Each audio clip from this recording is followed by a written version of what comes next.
Hi, a very good morning, my dear students. Our next topic is the watering eye. It's a very common problem. So, the watering eye. So, it is characterized by the overflow of tears from the conjunctival sac. So, you can see the overflowing of tear from the conjunctival sac is known as watering eye. So, the condition may occur either due to hyperlacrimation or due to epiphora. So, hyperlacrimation is the excessive secretion of tear, that is hyperlacrimation. Obstruction to the outflow of normally secreted tears, that is epiphora. So you can understand from this, if you understood the anatomy of the lacrimal apparatus. So this is due to the problem in the secretory system, and here the problem lies in the drainage system. So hyperlacrimation is the excessive secretion of tears. So there is a problem in the secretory system, and here the obstruction to the outflow of normally secreted tear, that is epiphora. That is, there is a problem in the drainage system. So first we'll go through the etiology, that is causes. Causes also we can divide into two, that is causes of hyperlacrimation and causes of epiphora. So causes of hyperlacrimation, that is also divided into three, that is primary hyperlacrimation, reflex hyperlacrimation and central lacrimation. So first one is primary hyperlacrimation. So this is a rare condition which occurs due to direct stimulation of the lacrimal gland. So there is a direct stimulation of the lacrimal gland. So what will cause the direct stimulation of the lacrimal gland? So it occurs in early stages of lacrimal gland tumors. So if there is a tumor in the lacrimal gland or cyst in the lacrimal gland, it will lead to hyperlacrimation, or due to the effect of strong parasympathomimetic drugs. Parasympathomimetic drugs, the action is that will stimulate the parasympathetic nervous system. It will mimic the action of acetylcholine. That's why it is known as parasympathomimetic drugs. So it will also cause stimulation of the lacrimal gland, and that will lead to the hyperlacrimation. So in primary hyperlacrimation, you have to keep in mind there will be a direct stimulation of the lacrimal gland that may be due to three things. First is lacrimal gland tumors or cysts, or maybe due to the effect of parasympathomimetic drugs. Next comes the reflex hyperlacrimation. So reflex hyperlacrimation, here it results from stimulation of sensory branches of fifth nerve. So when we study the anatomy, it is mentioned the nerve supply is from the sensory branch of fifth nerve, that is trigeminal nerve. So if there is a stimulation of sensory branch of fifth nerve due to irritation of cornea and conjunctiva. So first there will be a irritation in cornea or conjunctiva. It will leads to the stimulation of a fifth nerve that will leads to hyperlacrimation. So the conditions involved in irritation of cornea are: first one, affection of lid. In lid, what all things will cause the irritation? Stye, hordeolum internum, and all you already studied. So acute mebomitis. Mebomitis is the inflammation or infection of the meibomian gland. Trichiasis is the misdirected cilia. The misdirected cilia will cause irritation in the cornea and conjunctiva. Or concretions. Concretion is a degenerative condition in the conjunctiva, in the palpebral conjunctiva, okay, and it will cause irritation in cornea and conjunctiva. And ectropion is nothing but the eyelid turn invert. The invert turning of the eyelid is ectropion. Entropion. So these are the diseases in the lid that will cause irritation of cornea and conjunctiva, and in turn it will stimulate fifth nerve and causes hyperlacrimation. Next comes the conjunctiva. Conjunctival diseases are conjunctivitis. Almost all types of conjunctivitis will cause irritation in cornea and conjunctiva. And next is affections of cornea, corneal diseases, corneal aberrations, corneal ulcers, and non-ulcerative keratitis. Keratitis is again the infection or inflammation in the cornea. That term, it indicates a cornea. Affections of sclera, scleral diseases like episcleritis and scleritis. This is inflammation of a sclera. Affections of uveal tissue. Uveal tissue, you all know, right? Uveal tract, it includes iris, ciliary process, ciliary body, and choroid. So any infection or inflammation in those structures also will cause irritation of cornea and conjunctiva and will cause stimulation of fifth nerve. Also in conditions like acute glaucomas, endophthalmitis and panophthalmitis and orbital cellulitis, all this will cause reflex hyperlacrimation. So these are the conditions which cause reflex hyperlacrimation. So primary hyperlacrimation is over, reflex hyperlacrimation is over. Next comes the central lacrimation. This is mainly related to psychial lacrimation. Exact center is not known, but it is seen in emotional states, voluntary lacrimation, hysterical lacrimation. So it is all related to the emotional hyperlacrimation. So these three are the causes for hyperlacrimation. So first is primary hyperlacrimation, second is reflex hyperlacrimation, and third one is central lacrimation. Next comes the causes for epiphora. So the causes for epiphora we can divide into two, that is physiological causes and anatomical causes or mechanical causes. So physiological causes or functional causes. So physiological causes is lacrimal pump failure. So it is lacrimal pump failure due to lower lid laxity or weakness of orbicularis muscles, or because of the weakness of orbicularis muscle or due to the laxity, lower lid laxity, there will be lacrimal pump failure. Before that, what is lacrimal pump, right? So this is orbicularis oculi muscle, this round, this is orbicularis oculi muscle. So what is a lacrimal pump? With lid closure, the orbicularis muscle contracts. So when the lid closes, the orbicularis muscle, this is the orbicularis muscle, it will contract. Because of the contraction, there will be a compression in the canaliculae. So due to this compression in the canaliculae, there will be a pulling of the superior half of the lateral wall of the lacrimal sac. The lacrimal sac is pulled laterally. The superior part of the lacrimal sac is pulled laterally. Due to this, there will be a lower pressure in the superior sac. So lower pressure in the superior sac area, there will be lower pressure. It will allow the tears to be propelled from the canaliculae to the sac. So the tear will enter the lacrimal sac because of this lower pressure in the lacrimal sac. So that is lacrimal pump. So if there is any failure in the lacrimal pump, there will be excess secretion, right? So the tears is not going through the canaliculae to the lacrimal sac and it is not drained properly. So the drainage, there is a problem in the drainage system due to the lacrimal pump failure. So hope you understood what is a lacrimal pump. So lacrimal pump is nothing but there is a contraction of the orbicularis muscle. Because of that, there is a compression in the canaliculae. Because of that, there is a pulling in the superior part of the lacrimal sac. Due to that, there is a lower pressure. Because of this lower pressure, normally the tear will flow inside the lacrimal sac. If there is any failure in these functions, the flow of tear will hampered and this causes the epiphora. So that is the physiological cause of epiphora. Next comes the mechanical cause. Mechanical cause may lie at the level of punctum, canaliculus, lacrimal sac or nasolacrimal duct. So first one is punctal obstruction, mechanical obstruction.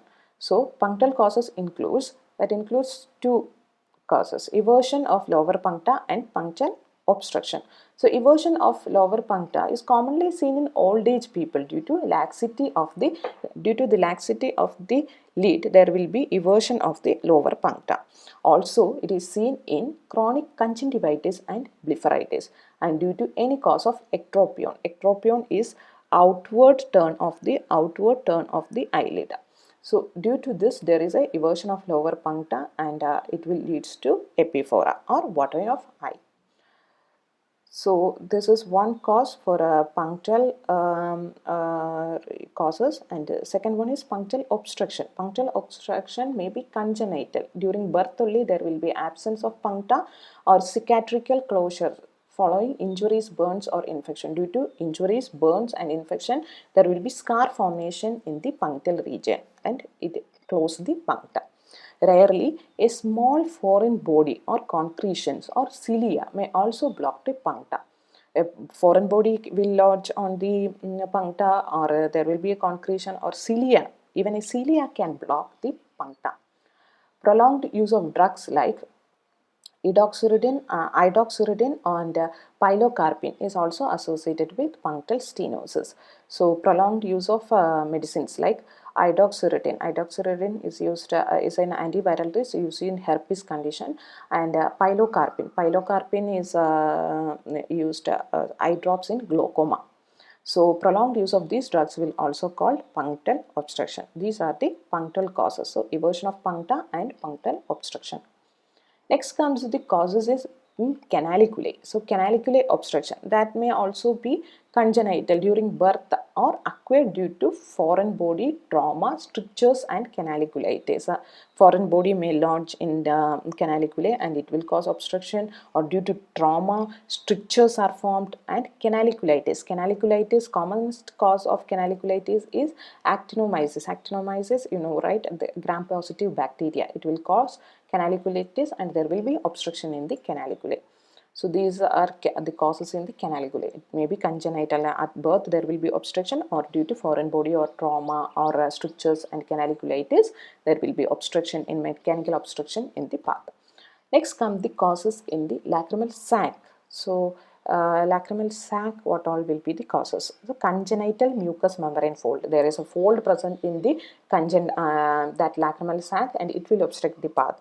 Or traumatic strictures. Due to trauma, strictures are formed. Or dacrocystitis. Dacrocystitis, dacro, the term indicates lacrimal sac. So dacrocystitis, that means there is an infection or inflammation in the in the lacrimal sac. So, or specific infections like tuberculosis and syphilis. Due to tuberculosis and syphilis also there comes a block in the lacrimal sac.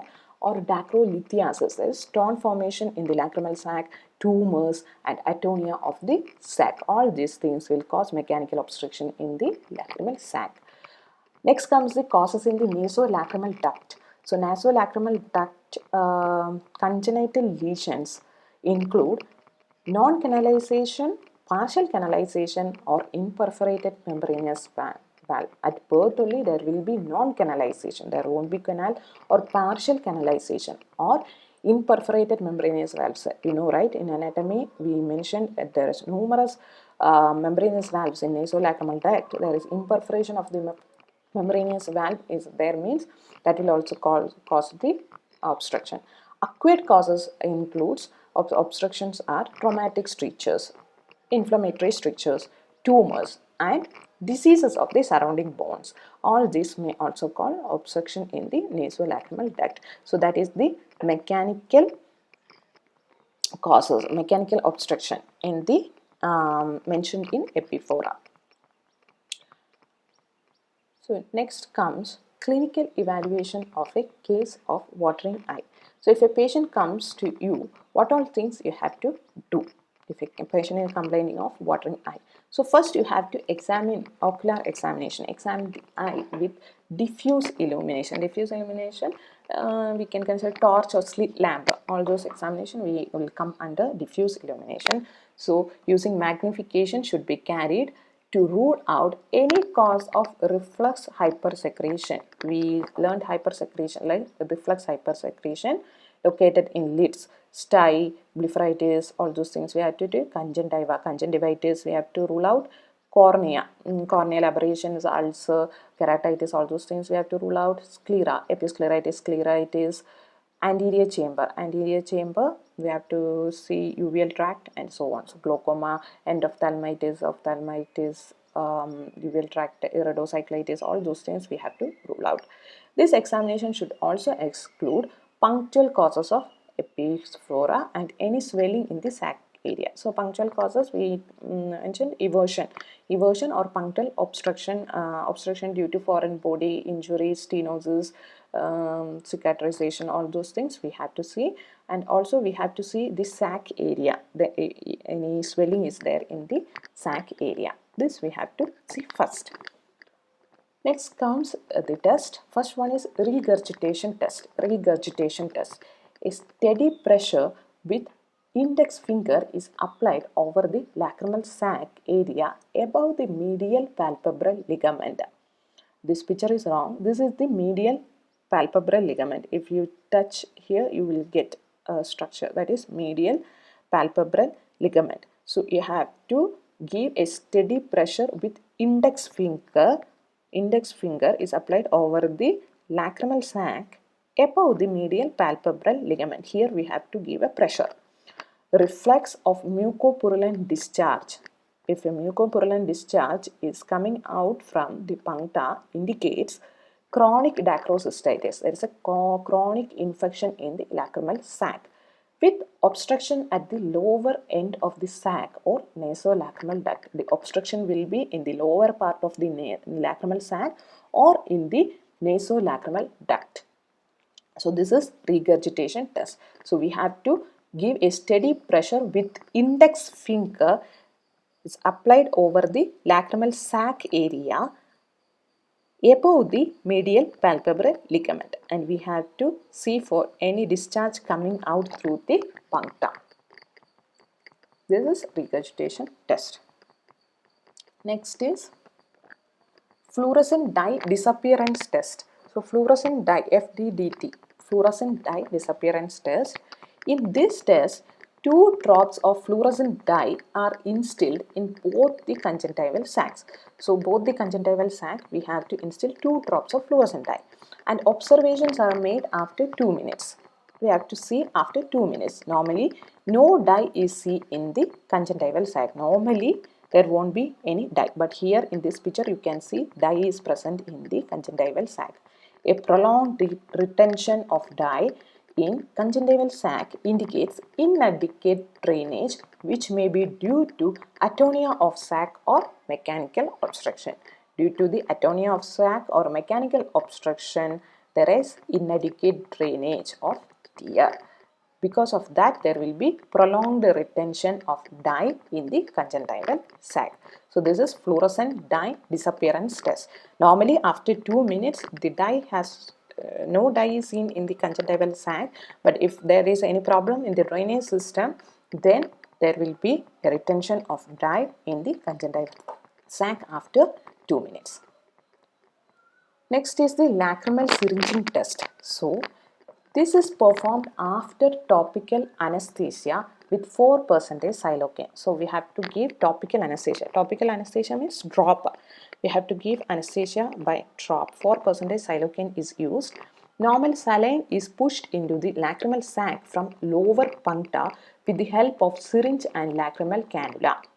So normal saline is pushed through the lower puncta using the syringe and lacrimal cannula. A free passage of saline through lacrimal passages into the nose rules out any obstruction, any mechanical obstruction. Free passage of saline through the lacrimal passage into the nose. If it is going freely, there is no mechanical obstruction. In presence of partial obstruction, if there is a partial obstruction in any of this drainage system, saline passes with considerable pressure on the syringe. We will get that pressure on the syringe. With considerable pressure in the syringe, the saline will pass. Next comes the presence of obstruction. There is complete obstruction, means no fluid passes into the nose. If there is complete obstruction, no fluid will pass into the nose, and it may reflex through same puncta. It may reflex back through same puncta, indicating obstruction in the same or common canaliculus. This canalicula, the same canaliculae there will be obstruction, or there is an obstruction in the common canaliculae, then it will pass or reflects back through the same puncta, and or through the opposite puncta, indicating obstruction in the lower part of the sac or in the nasolacrimal duct. If there is obstruction in the lower part of the lacrimal sac or in the nasolacrimal duct, this will reflect through the opposite puncta. So this is lacrimal syringing. So lacrimal syringing, normal saline is used to push through the lower puncta into the nasolacrimal duct, and it usually, if there is no obstruction, it will come in the nose. If there is obstruction, it will reflect back through the same puncta or through the opposite puncta. Next comes the Jones-Dye test. Jones-Dye test is performed when partial obstruction is suspected. So it is used only in partial obstruction. Jones-Dye test are of no value in presence of total obstruction. So Jones-Dye test is divided into two. It's test 1 and test 2. This test 1 is performed to differentiate between watering due to partial obstruction of the lacrimal passage from that due to primary hypersecretion of the tears. So with this Jones test 1 we can understand the cause is due to the disease is hypersecretion or epiphora. The cause is in the secretory system or in the drainage system. So first we have to put 2 drops of 2% fluorescent dye are instilled in the conjunctival sac. So 2 drops of fluorescent dye is instilled in the conjunctival sac and a cotton bud dipped in 1% silocaine is placed in the inferior meatus at the opening of the nasolacrimal duct. So you can see here we will instill 2 drops of fluorescent dye in the eye in the conjunctival sac and we will keep a cotton bud, this is the nose, okay, cotton bud in the inferior meatus of the nose where the nasolacrimal duct open. After 5 minutes the cotton bud is removed and inspected. So after 5 minutes we have to remove the cotton bud and see. A dye stained cotton bud is positive test. A dye stained cotton bud indicates adequate drainage through the lacrimal passage and the cause of water is primary hypersecretion. So if the cotton bud is stained with the dye means the drainage system is proper, the pathology is in the secretory system, that is hypersecretion. While the unstained cotton bud, that is negative test, indicates either a partial obstruction or failure of the lacrimal pump mechanism. The cause of epiphora we have to see. There is a problem in the drainage system. So to differentiate between these two, that is partial obstruction, is that the cause is partial obstruction or failure of the lacrimal pump, we have to do Jones-Dye test 2 to rule out these. So Jones-Dye test 2, that is to understand whether there is a partial obstruction or the problem is in the lacrimal pump system. So when the primary test is negative, that means the dye is not seen in the cotton bud. The cotton bud is again placed in the inferior meatus and lacrimal syringing is performed. Here what we will do, we will already we put the dye in the conjunctival sac while doing Jones-Dye test and it came negative. After that we have to do lacrimal syringing. So lacrimal syringing is performed. How lacrimal syringing is performed? We already saw that we have to push normal saline through the lower puncta into the lacrimal sac. So a positive test suggests that the dye was present in the sac but could not reach the nose due to partial obstruction. A positive test means the dye is seen in it is stained, the cotton bud is stained with dye. It means in the Jones-Dye test, the dye was present in the sac but could not reach the nose due to partial obstruction. We gave a push using the lacrimal saline water, it came to the nose. But a negative test indicates presence of lacrimal pump failure because from the conjunctival sac the tear is not entered into the lacrimal sac due to the lacrimal pump failure. So it's already gone and only the normal saline will come. That is the negative test. So this is Jones-Dye test 2. So if the primary test is negative, then we have to do Jones-Dye test. Here we will do lacrimal syringing, and lacrimal syringing, if the test is positive means there is a partial obstruction and the test is negative means there is a problem in lacrimal pump mechanism. So this is Jones test. Next test is dacrocystography. It is valuable in patients with mechanical obstruction. If there is any mechanical obstruction in the drainage system, we have to go for dacrocystography. It tells the exact site, nature and extent of block. In addition, it also gives information about mucosa of the sac, presence of fistula, diverticulate, stone or tumor in the sac. So, how to do this dacrocystography? To perform it, a radio-opaque material such as pipiodol, pentopic, dinosil or contrary is pushed in the sac with the help of lacrimal cannula, and X-rays are taken after 5 minutes and 30 minutes to visualize the entire passage. So this is, first we have to insert or push a radio opaque material into the sac with the help of lacrimal cannulae, and after that we will take an X-ray after 5 minutes and 30 minutes to visualize the entire passage. So it will come like this. This is the picture of dacrocystography. And for advanced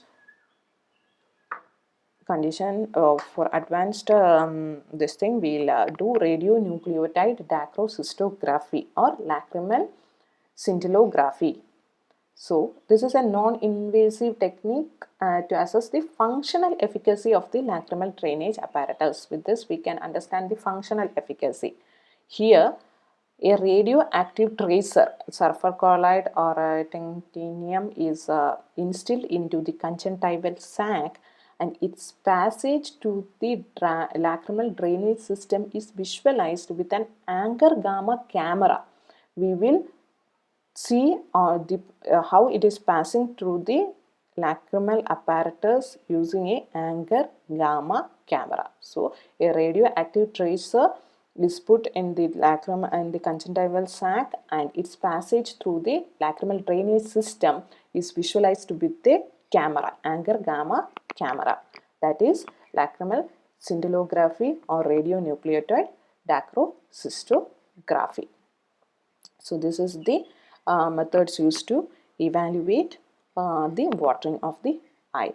So the treatment of watering of the eye we'll discuss while we'll do dacrocystitis, because that is same for watering of eye also. So that's it about the watering of eye. Hope you all got an idea about watering of eye and how to evaluate the condition. And thank you. See you all in next section. Have a nice day. Bye.